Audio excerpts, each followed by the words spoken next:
सजदे वाली हालत नहीं करनी चाहिए। मोहम्मद अल्लाह के रसूल हैं, है नहीं हैं, हर वक्त हैं। अस्सलाम वालेकुम नाजरीन, आज़ाद कबाइल में खुश आमदीद। नाजरीन, आज हम काफ़ी दिनों के बाद एक इस्लामी वीडियो फिर अपलोड करने जा रहे हैं, तो आप हमारे साथ रहिए, वीडियो को स्किप ना करें, वीडियो को लास्ट तक देखें। अगर वीडियो अच्छी लगे तो वीडियो को लाइक शेयर कमेंट्स लाजमी करें। नाजरीन, आप हमारे वीडियो पर हमारे चैनल पर विज़िट तो करते हैं, लेकिन वीडियो के नीचे ना आप कमेंट करते और ना आप वीडियो को लाइक करते, ना शेयर करते।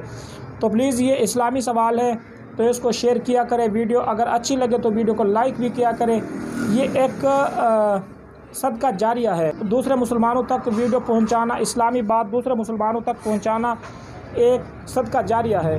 तो आज हम एक भाई से आपको मिलवाते हैं, इनसे हम मैयत के कफन के बारे हम कुछ सवाल करेंगे और कलमा का पहले कलमे का जो मतलब है वो हम इनसे जानेंगे। तो आप हमारे साथ रहिए, वीडियो को लास्ट तक देखें। अस्सलाम वालेकुम। वालेकुम अस्सलाम। क्या हाल है भाई? ठीक भाई, आप सुनाएं। अल्हम्दुलिल्लाह। क्या नाम है आपका? शौकत अली। शौकत अली।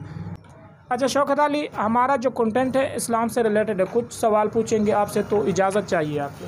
इजाज़त है कि मैयत का जो कफन होता है जी, किस तरह करना चाहिए, कैसा कफन होता है, क्या तरीक़ाकार है और कितने चादर होते हैं मैयत के कफन में? मैयत के कफन में 2 चादर होती हैं, आधा फुट कद से लंबी। जी ठीक है जी।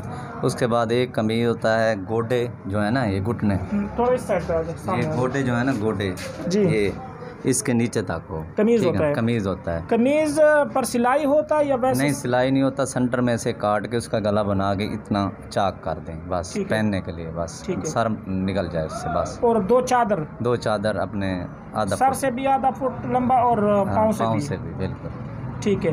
और पहला कलमा सुनाइए और इसका मतलब भी बताइए, मतलब क्या है पहले कलमा का? बिस्मिल्लाहिर्रहमानिर्रहीम, ला इलाहा इल्लल्लाह मुहम्मदुर रसूलुल्लाह, अल्लाह के सिवा कोई इबादत के लायक नहीं, मोहम्मद अल्लाह के रसूल हैं, है नहीं हैं, हर वक्त हैं।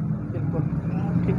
नाज़रीन, ये हमने आपको बताया कफन के बारे में। कफन के बारे में भाई का कहना है कि कफन का 2 चादर होते हैं, कद से आधा फुट लंबा, तो एक कमीज़ होता है। कमीज़ यानी इस पर सिलाई नहीं होनी चाहिए, सिंपल सा कमीज़ होना चाहिए। सिर्फ उसके अंदर सेंटर में से गला काटना है, गला काट कर जैसे कमीज़ बनता है, तो इसमें सिलाई की ज़रूरत नहीं होता, ना किसी चादर में सिलाई की ज़रूरत है।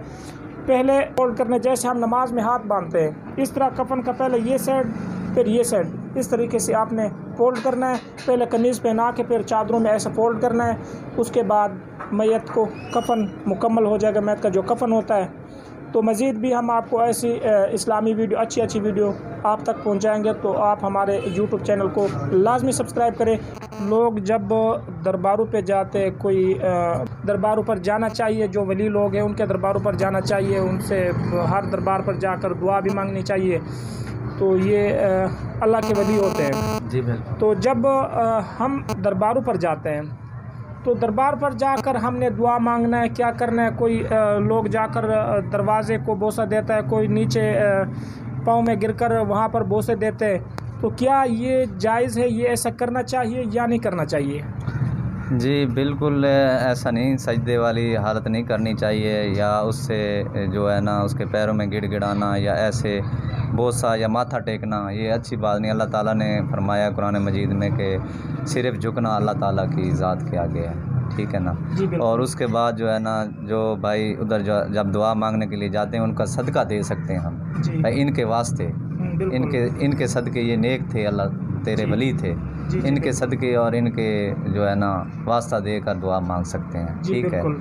उसके बाद जो है सजदा देना, ये अच्छी बात नहीं है, गलत है, ये बिदअत है। यानी अल्लाह के सिवा किसी को सजदा जायज़ नहीं है। मोहम्मद सल्लल्लाहु अलैहि वसल्लम को, मोहम्मद सल्लल्लाहु अलैहि वसल्लम खुद फरमा दिया कि सजदा सिर्फ़ अल्लाह को है, मुझे भी नहीं कर सकते। जी बिल्कुल। यानी इस भाई का कहना ये है कि वली हो, लिहाजा तमाम जितने मेरे दोस्त, जितने मेरे फॉलोअर, जितने मेरे सब्सक्राइबर्स हैं, उनसे गुजारिश है कि दरबारों पर जाकर आप दुआ भी मांग सकते हैं, अल्लाह ताला से दुआ भी कर सकते हैं, लेकिन जो वलीउल्लाह है, जिसके दरबार है, उनके लिए भी आप दुआ कर सकते हैं। तो बाकी सजदे की हालत करना और गिड़गिड़ाना पाँव में गिरकर, ये शिरक है।